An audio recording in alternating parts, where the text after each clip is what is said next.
Hi, I'm Rob Demedio, host of the Bariatrics and GLP-1s for Busy People podcast. I started working with Adam because I felt like I was creating great content, but it wasn't reaching enough people.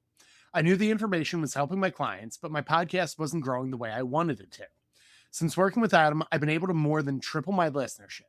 He's helped me structure my episodes around SEO so the right people can actually find them. He also helped me build a strategy that balances expert interviews with solo coaching episodes, which has positioned me as the authority and coach behind the brand instead of just the person asking questions. My favorite part about working with Adam is that everything is practical and actionable. There's no fluff, no guessing, and no throwing content at the wall hoping something sticks. He gave me a clear roadmap, helped me understand why it works, and made podcast growth feel a lot less overwhelming. If you're serious about growing your podcast and reaching more of the people you're trying to serve, I can't recommend Adam enough. What's up, Pod Pals? It's your buddy Adam, and you are listening to Podcasting Business School. It's a show where I teach podcasters simple strategies to help you grow your audience and turn your podcast content into new clients. Today, we are talking about one of my very favorite topics, my Content Flywheel Strategy. This is the thing that has helped me put out new episodes week after week for 11 years straight, but also put out a newsletter every week for 8 years straight, but also post on social media 3, 4, 5, 8, 10 times a day. How do I do it? And how do I only work 3 days a week? We're going to dive into the whole thing. If you've never heard me talk about this, it's going to blow your mind. This is one of my content pillar episodes.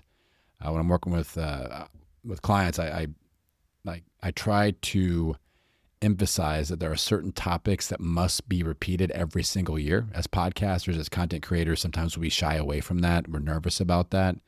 But this is one of those things that I have to remind you and update you and kind of go, okay, this is the newest, latest, greatest variation of this. And sometimes it takes your listeners a few times to actually start implementing. So we're going to get into it all. If you've heard me say this before, this is going to be a fresh take on it. If you've never heard me teach this, this is going to blow your freaking mind. But first, a quick update on my Podcasting Business School community. I'm so fired up. I'm recording this on July 1st, and we are 3 days into the official launch of that community. We are at 112 members. I'm super psyched to have 112 of you already in there. And by the time this airs, hopefully it's 200 plus people. I would love that.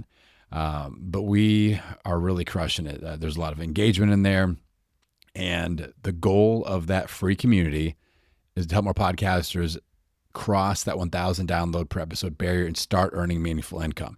And I'm exploring new little nooks and crannies of monetization in there. I'm going to start talking a little bit about sponsorship, a little bit about affiliate marketing. So it's not just listener to client conversion, although there will be a heavy dose of that. We've got weekly trainings that have started. Now you got to be on the premium tier, which now is only $9 a month, and get weekly training with me. The weekly training schedule coming up on July 15th. Speaking of affiliate marketing, I'm going to talk about affiliate monetization strategies. I did a lot of affiliate stuff with my health podcast. I haven't done that with Podcasting Business School. I might dabble in it, do some experiments so I can report back to you. But anyway, on July 15th, we're doing a group training on that where you can show up, I'll teach, and then you can ask questions about it. And it's going to be super interactive. July 22nd, we were talking about podcast player app banner ads. I'm going to walk you through my exact strategies. I'll probably buy a couple ads right there live, and you can see me do it and ask questions. And then on July 29th, I'm going to talk about how to turn one-to-one clients into recurring revenue streams. And we alternate with that weekly training. 1 week we'll do growth-based topics, and the other week we'll do monetization topics. So also a new feature of the show, I want to shout out a couple of our group members, a couple people that have great shows that are in that premium or VIP tiers. First off, I'm going to shout out Faith Ann from the Business Networking and Referrals podcast. Go and check her out. She has upgraded her membership. And then I want to shout out Dr. Nicole from the Holistic Mental Health for Women Entrepreneurs podcast. She has also upgraded, so go and check her out. Great names, ladies, by the way. You crushed it. I selfishly, I will admit that I helped Dr. Nicole create that name, and I love it. Great keywords. Anyway, let's dive into the topic of the day here. The problem that I see that we're going to address is that too many podcasters are burning out and quitting. All right. Only 17% of us make it to episode 10. Only 5% of us make it to episode 100. That really bothers me. It really, really bothers me and I think it bothers me because I can't believe that I wasn't one of those people, to be honest. Like, I wanted to quit every day, not just the first year, like the first 3 years, to be honest. It really sucked. It was really hard.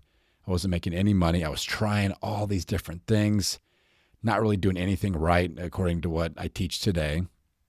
And I got interviewed on a podcast a couple of weeks ago, and people were like,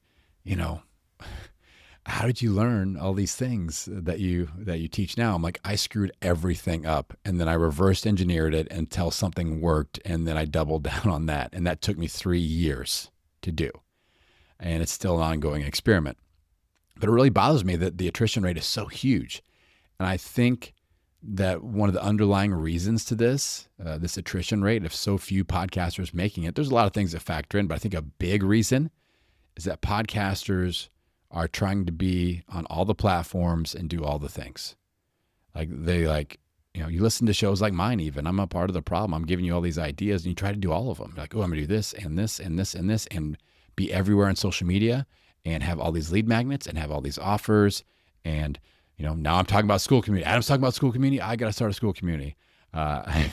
So I'm definitely part of the problem. And I feel like, especially social media, like just trying to be everywhere. And everybody's like, well, I can just repurpose and it's so easy. One click of a button and it goes everywhere. But it takes time to put those videos, that one click of a button, and put them everywhere, or you have to pay someone else to do it. And the thing that I think is even more impactful in a negative way is when those videos or those repurposed clips or whatever don't do well, like anywhere. Podcasters that are trying to be everywhere tend to not get engagement anywhere. So I'm going to show you, as usual, a different way to look at things, a different way to approach this. All right. I think the real problem, again, below the problem here, is that 99% of us as podcasters don't have a content strategy. And today we're going to fix that. All right. So I don't want you any longer being one of those podcasters that shows up each week and go, what am I going to create content about this week? Like, this piece of content that I'm creating today is very strategic. It is very on purpose. It is mapped out. It is planned. And that's how all my content is. And that's how it's been for a long, long time. I'm going to show you how to do this. I'm going to show you what I'm going to teach you today is going to take things off of your plate. It's going to simplify it. This is what I tell my clients, people even in the Skool community. I'm just like, the longer you hang out with me, the more interaction we have, the simpler this will get. That is my job. I will take things off of your plate. I might teach you something new, but I'll say, hey, maybe this isn't the right thing for right now, but if it is, what can it replace? Maybe it can replace 2 or 3 things. Maybe we could take these other 2 or 3 things off of your plate, do this new thing that you learned, and that's going to help you more or make a bigger impact on your audience. That's my purpose. All right. So my experience has been very different compared to the average podcaster that does quit, at episode 7 or whatever. So I mentioned earlier, 11 years in a row, every single week, a new podcast episode. A lot of those years, I had my health show and I had this show. For a while, I had 2 health shows and 2 podcasting shows. And I was every single show, episode every single week. Newsletter has gone out every single week for 8 years in a row. Threads, my singular focus platform, I'm consistently posting every day, usually 6 to 10 times per day. And I do it without a VA. I have no team. I don't use AI for anything. And whether you guys believe me or not, why would I lie about that? It's not like I'm not anti-AI. I'm just saying I don't use it. And for me, that's on purpose. And we can get into that at a different time. But I work 3 days a week. Really, it's 2.5 days a week. I work a full day on Tuesday and then half days on Wednesday, Thursday, Friday. So combined total, that is 2.5 days per week. I get it all done. So even if you're doing this really part-time, you can take what I'm doing 2.5 days per week, and it's probably going to work, in the nooks and crannies of your 9 to 5 schedule. All right. So there is hope. That's what I'm trying to tell you here. So this content flywheel strategy is a 3-step process. Now, let's paint a picture here, Pod Pals. With this, you don't have to do exactly what I'm doing here. At the end, we'll kind of think about this big picture and go, okay, how does this apply to you? And I'll ask you some key questions to think through this. All right. So I've got a 3-step process that I do. Yours may be a different order and maybe different types of assets, but I want to just kind of show you what I do, and then we'll talk about you. So step 1 for me is I create a podcast episode. So that's exactly what I'm doing right now. Wednesday, July 1st, 9:07 a.m., I'm creating a podcast episode. All right. So first key step, I keep track of all of the topics that I've covered on this show. Like that's, if you guys if you don't have like a Google Doc or Google Sheet where just start that, use AI, do whatever you got to do, and just get a list of episode number, date released, and topic that you covered, and title of the episode. All right. Just start tracking that. I do this with all of my episodes. So as I mentioned earlier, I'm not afraid to repeat core topics every year. All right. So that's a lot of people are like, how do you come up with something new to say every single week? I've got like 10 episodes that I do every single year, and I don't re-release old content. Like the last time I created this episode, I think was it was August of 2025. It's almost a full year ago. I did this topic, but again, every time I cover it, it's been a year. Like I've learned new things. I've got different ideas. I've got fresh takes on this. And a lot of you have never heard me talk about this because you are new to the show. And I can't do you a disservice assuming that you're going to go back and listen to the entire last year's worth of episodes. Like maybe you scroll through my feed and you're kind of cherry picking topics, but maybe I just didn't name that one very well. And it didn't hit home. Like you didn't understand what it actually was by the title of the episode. My bad. I do that sometimes. We all do it. So I have to put my best stuff. And this is one of the game-changing topics that I talk about every single year, because when you guys implement this, when my clients implement this, I hear it like, oh my God, this changed everything for me. I hear that so often. So, and the other thing I do when I create podcast episodes, or even before I create podcast episodes, I keep an idea bank of all my new topics for like ideas of new show topics. And so for me, I have this podcast content organizer. It's a Google Sheet. It's actually, if you're in the Skool community, everybody's got access to it. It's in the classroom. So if you're in there, just go into the classroom, you'll see it, podcast content organizer. That's where I track my episode topics, my idea bank for episodes, for solo episodes, who I want on the show as a guest. I track topics, dates released, episode titles, show note, links, call to action, all that stuff. And it's really easy for me to see. And I track like, okay, this is a core episode, a core topic of the year. And I track what date those were last released. So I don't do it, I'm not going to do this topic again in like 12 weeks. It's going to be at least 9 months before I do it again. All right. It'll be in the calendar year of 2027 for sure. All right. So that's step 1. I create a podcast episode like this one. That's the first step of the flywheel. Step number 2, 8 to 10 weeks later, give or take, it might be a little bit sooner, usually not. It might be a little bit later, to be honest. It's probably like 8 to 16 weeks later, if I'm being honest with you here today. I will use my notes for this episode, and I will use it to write a newsletter. All right, so that's the big question I get is, Adam, you're putting out a robust podcast episode on Tuesday, and then you do a completely different newsletter topic on Thursday, and you're consistent with this for years and years and years. How are you doing this? This is how. All right. So I've got all these notes that I'm using kind of as bullet points as I go through this topic here today. And, 2-3 months down the road, this will be a newsletter. And the reason I do this, let's just talk about that strategy of the different topics for the podcast and the newsletter each week. I do that because I want you to want to consume both. That's really important to me because I can educate you twice. Also, we all know that promotional-based emails aren't seen as high value, and they go to the spam folder. They go to the promotions folder. People don't open and click on it. Like what most podcasters do is they put out a podcast episode and they go, oh yeah, I've got a newsletter too.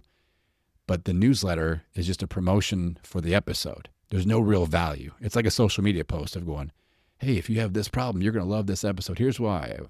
Thing one, thing two, thing three, here's the link. Go listen to it wherever you enjoy podcasts. There's no actual value. So what you're doing, if you're doing that, I think it's a huge mistake because you're wrecking your email open rate and you are training your audience to want to consume just one thing, the podcast. So they won't open your email if they've already listened to the show. If they're already in that opening, like they know they're not going to get any value out of that. So that's a problem. All right. That wrecks our email open rate. Now, for those of you that do subscribe to my weekly newsletter, you do know that I shout out my most recent episode. I don't miss that opportunity to promote the episode. Lately, I've been doing it in the PS. So I'll teach on a completely different topic. Then the PS, it'll go, hey, like when this episode drops on that Thursday, I'll write a newsletter on a completely different topic. But in the PS, I'll go, hey, I put out a great episode this week on my Content Flywheel Strategy. I covered this, this, and this. Here's a link to Apple. Here's a link to Spotify. That's the promotion. But you got all the value first. That's the dessert. You got the meal first. All right? So that's step 2. I take the notes from a podcast episode. I turn it into a newsletter. Sometimes it's not like word for word. I might just dive deep on one part of this. I might take it a different direction. A lot of times I do. I write a lot different than what I speak. All right? And 8 to 12 weeks, it's a long enough time span that you're not going, I just heard this on the show. There's a large percentage of you that do consume both, but there's still a lot of people that only consume my newsletter or only consume my podcast. And I'm okay with that too. Like, I wish you all consume both. I think you get more out of it. You'd be able to move through things faster, but it is what it is. All right. So that's the second step. 8 to 12 weeks later, podcast becomes a newsletter. Step 3 in the flywheel. Let's talk about social media. Immediately after I write that newsletter, so this Thursday, I'll sit down. You guys know this. I write my newsletter in real time. I love doing it. I do it in real time. I don't schedule it. I sit down in the morning, sip my cold brew coffee, and write that newsletter. Absolutely one of my favorite things to do. I hit send. I copy and paste into a Google Doc. And I just scan through that for text for things that I can post on Threads. Threads is my preferred social media platform. It's the only one that I focus on. And it's nice going from newsletter to Threads because Threads is a text-based platform. If you post videos, images on Threads, they tank. They don't do well. That's why if you guys are posting like IG Reels and automatically posting to Threads, that's a dumb idea, in my opinion. But it's not going to work. It's going to tank your engagement. It'll get buried. So don't do that.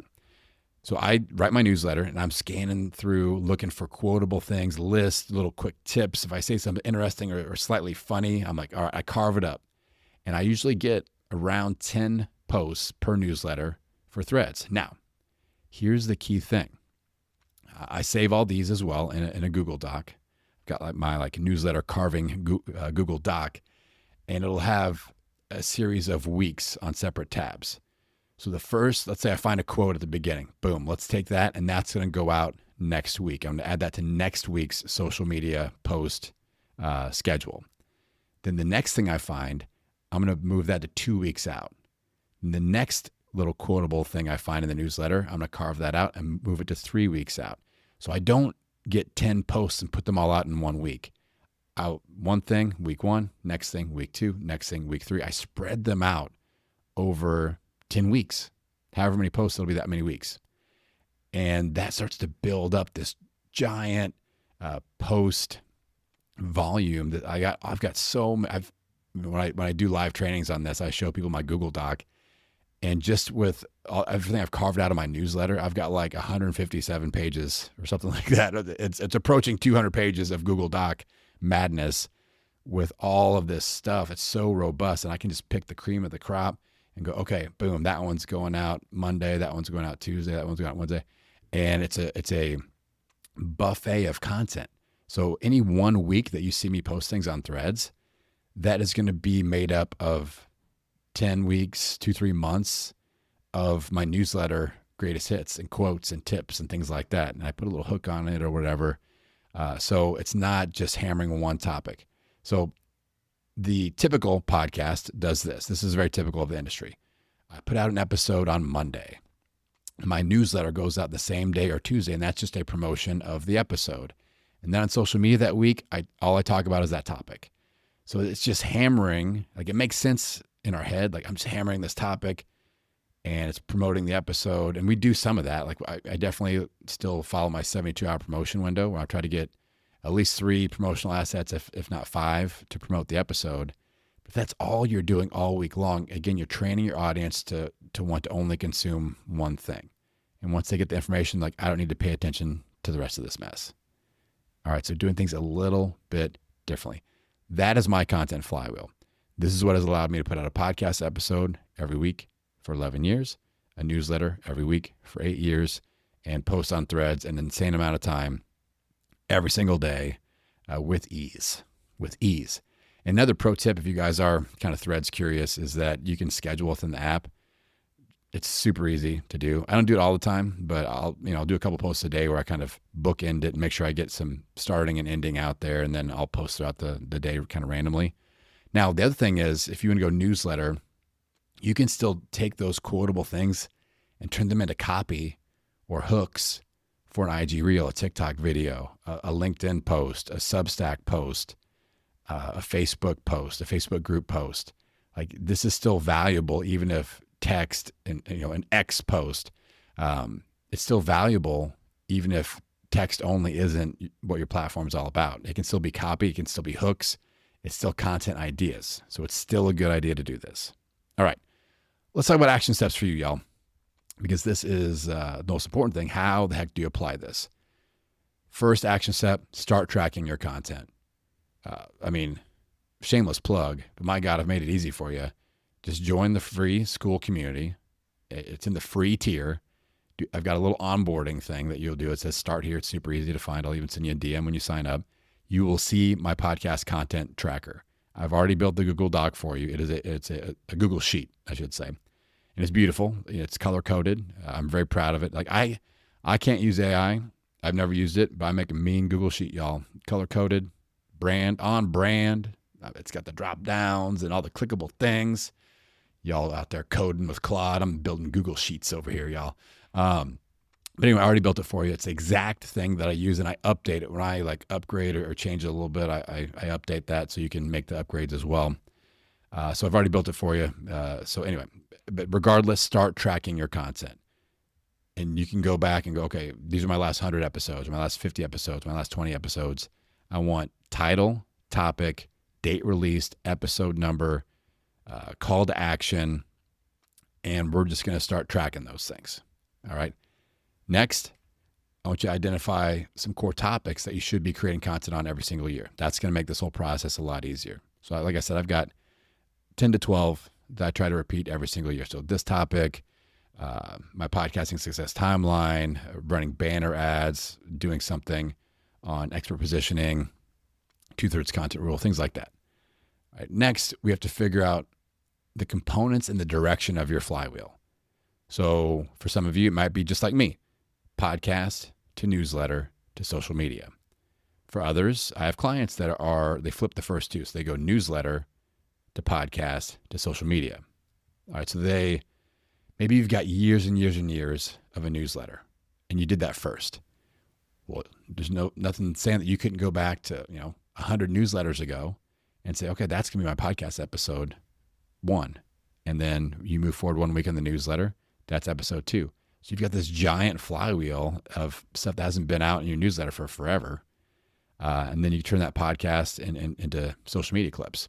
That works actually really nicely. Like if you are, obviously we can take that podcast if you're doing video and break that up into clips for like TikTok and things like that too. So it works that way as well. Now, some of my clients actually go social media to podcast to newsletter or social media to newsletter to podcast. So they do a lot of testing on social media. I've wrangled a couple really big clients and they're doing this. And it's been interesting working with people that have millions of downloads, that have name brands and giant marketing budgets and sponsors and all this stuff. So it's been newer territory. I've had a few along the way, but I'm getting like this influx of bigger shows. I don't know if my status changed or something like that, but I'm getting a lot of big people saying, hey, Adam, we could use your help, which is cool. I love it. Shout out to those folks. But a lot of them will test things on social media because they've got 400,000 social media followers or something like that. And then we can go, ooh, that really hit. Let's make that a podcast topic and let's turn that podcast into a newsletter. So it's almost like when you have that big of a social media audience, we can use that to our advantage. So if that is you, that might be something that you want to try out and go, what was your best 5 to 10 social media posts on TikTok that went viral and got tens of thousands of views and comments and engagement? Let's take those topics. Those are your first 10 podcast episodes. And then we start to flywheel into the newsletter. Now, here's the other question that comes up when I'm coaching people through this process. So like, how do I start all of this at the same time? And a lot of times we don't. All right. So maybe we get your first, if you're doing my formula here. So podcast to newsletter to social, let's knock out your first 12 to 20 podcast episodes. And then we take your newsletter and we start on like episode 4 of the podcast. And that is your first newsletter topic. And then we just move forward 1 week through the flywheel. So you don't have to do everything all at once. I think that's a bad idea anyway, if you have 0 of these things. Again, if you have one thing like a podcast or newsletter that you've been doing forever and have a ton of them, I would start with that and make the next part, the thing that's a little bit newer, and then go to social media as the third tier of the flywheel. All right. So that's how it applies to you. If you want to work on things like this, hop into the Skool group. I'm going to start putting some trainings. We're going to do one of our weekly upcoming trainings, I think in August, on this, where we're going to get hands-on. I'm going to look at your flywheel and we're going to improve it, optimize it, make adjustments. If it's perfect, we'll leave it alone. All right.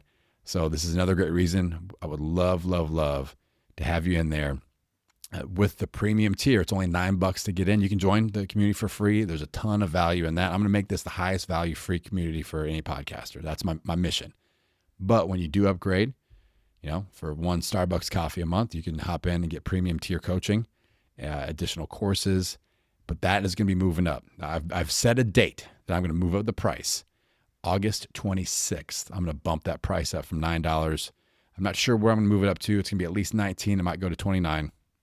It'll be one of those two things. Because that's my birthday. I'm going to give myself a birthday present. I'm going to make more money. So on August 26th, I'm going to move that up. So get in before then, and you're locked into that $9 price. It's a great value. All right, Pod Pals, I appreciate you. I hope that this has added value to you. You've got so much momentum with the brand. I'm so excited to be doing what I'm doing. I feel lucky because you support the show, and I couldn't do this without you. So I appreciate you. I'm going to send you out into the world wishing you health, happiness, and many downloads. I will see you on the next episode.